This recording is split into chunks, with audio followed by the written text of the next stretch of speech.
Professional soldier हूं, मैं जानता हूं कि सप्लाई लाइन कट जाए तो फिर क्या हशर होता है, और सप्लाई लाइन किसके हाथ में है? हमारे हाथ में है। कल आपने कराया नहीं, वो आपके जो दोस्त थे परवेज मुशर्रफ ने कारगिल के क्या कराया, हशर नहीं कराया, हमारे जवानों को शहीद नहीं करा दिया। नहीं, इसीलिए ना सप्लाई लाइन नहीं थी ना। तो किस बेवकूफ ने कहा कि जाके तुम इस तरह फंसाओ फौज को? मैंने तो उसको कहा कि उसने बेड़ा गर्क कर दिया।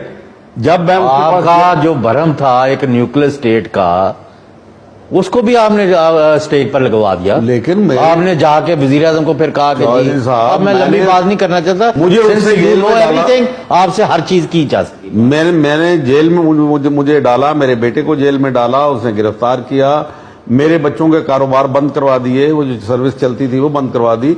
मेरे साथ उसने कौन सा जुल्म नहीं किया, हालांकि मैं उसका हीरो था फौज के अंदर, उसका उस्ताद था, उसका कमांडर था। ये वो मुझे He had served under you. He had served under GOC me. Okara, I तो think. किस बात पे मेरी उसका झगड़ा किस लिए हुआ? उसने तो मुझे खुद कहा कि आप तो बहुत कुछ हासिल करते हैं। मैंने कहा मैं पाकिस्तान अपना हासिल करना चाहता हूं, तुमने मेरा पाकिस्तान बेच दिया। मेरा तुम्हारा इख्तलाफ किस बात के ऊपर है कि तुमने मेरा पाकिस्तान, कायदे आजम का पाकिस्तान फरोख्त कर दिया। अच्छा ये बताएं, जी,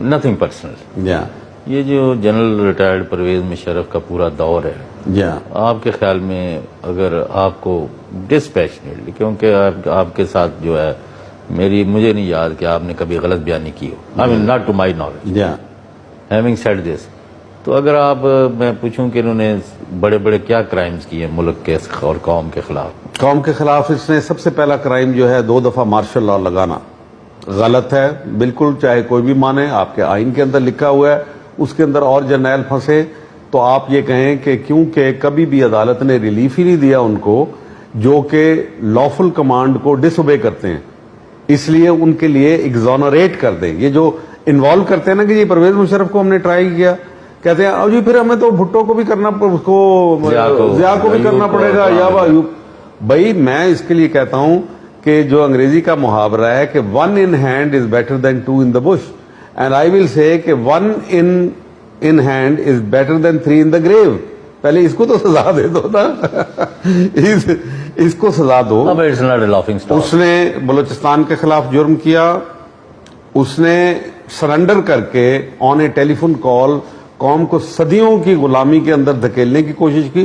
इंशाल्लाह हम इससे निकल आएंगे, और ये भी मरहून मिन्नत होगा उन अफगान मुजाहिमियत का। हमने तो कोई मुजाहिमत नहीं की, लेकिन हमेशा से तारीखी तौर पे उन्होंने हमें मुसलमानान हिंद को हमेशा उन्होंने मेरे ख्याल सारे मुसलमानों को सुरखरू नहीं कर दिया, सुरखरू कर दिया जी। एक वाहिद, even for that matter Iraqis, of course even Iran ने भी तो नहीं सर सॉरी, मैं ये अर्ज करूंगा, ये अमेरिका जो यहाँ इराक में खून खराबा मुसलमानों को कर रहा है, अफगानिस्तान में कर रहा है, अगर आपकी जो बॉर्डरिंग नेशंस थी अगर इन्होंने ज्यादती ना की होती तो वहां एक दिन ही मैंने कहीं अपने फिरके को तरजीह दी, आपने अपने फिरके को तरजीह दी, माफ करना, दिस इज नॉट एक्सेप्टेबल। देखिए we have to then we have to come straight। Iran ने you know what I'm saying। Iran ने अपने स्ट्रेटेजिक मफादात को सामने रखा, और मैं उनके साथ although now they have played with fire। हाँ, यानी उनका कोई फायदा हुआ नहीं है। जब मैं आपके ऊपर हमला हो तो मैं चुप करके हाथ बांध के बैठा रहूंगा, तो फिर मेरी बारी आनी होती। बहरहाल बात यह है कि एक तारीख, you know what I'm saying। बिल्कुल आई अंडरस्टैंड। परवेज मुशर्रफ ने बहुत जुर्म किए, जामिया हफ्जा के ऊपर उसने अटैक करके पहले उनको, वो कहता आपने एक भी बेगुनाह नहीं मारा वहां, पहले कैसे कहता है? नहीं, आपका क्या व्यू है? बिल्कुल बेगुनाह, माहिदा हो गया था। चौधरी शुजात ने मेरे साथ खुद बात की जी, मैं पर्सनल इस चीज में इन्वॉल्व हूं। उसने कहा कि मसला शुरू हुआ था 7 मसाजिद जो सिक्योरिटी रिस्क परवेज मुशर्रफ के लिए थे, उसको डिमोलिश कर दिया गया।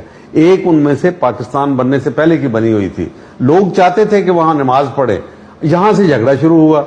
बढ़ते बढ़ते इन्होंने उनको लेट दिया, पहले फैलने दिया, उनको पांव पसारने दिए, और जब वो आया तो वो कहते थे कि हमें जान छोड़ दो। उस वक्त शौकत अजीज साहब वो कहते हैं कि परवेज मुशर्रफ जो हैं उन्होंने मुल्क में 8% ऑन दी एवरेज ग्रोथ दी है, बैन अवी का कम्युनिटी का हिस्सा बनाया है, پاکستان میں روپے کی ریل پہل تھی، اکنامک ایکٹیویٹی جنریٹ ہو رہی تھی. اگر وہ امریکہ کا ساتھ نہ دیتا پاکستان جو ہے وہ یعنی کئی افریقن نیشن سے بھی خراب ہو جاتا. یہ تو حمید گل اور ان کے حمایتی غلام حسین اور دوسرے ہیں، انہوں نے اس ملک کا بیڑا گرک کیا ہے.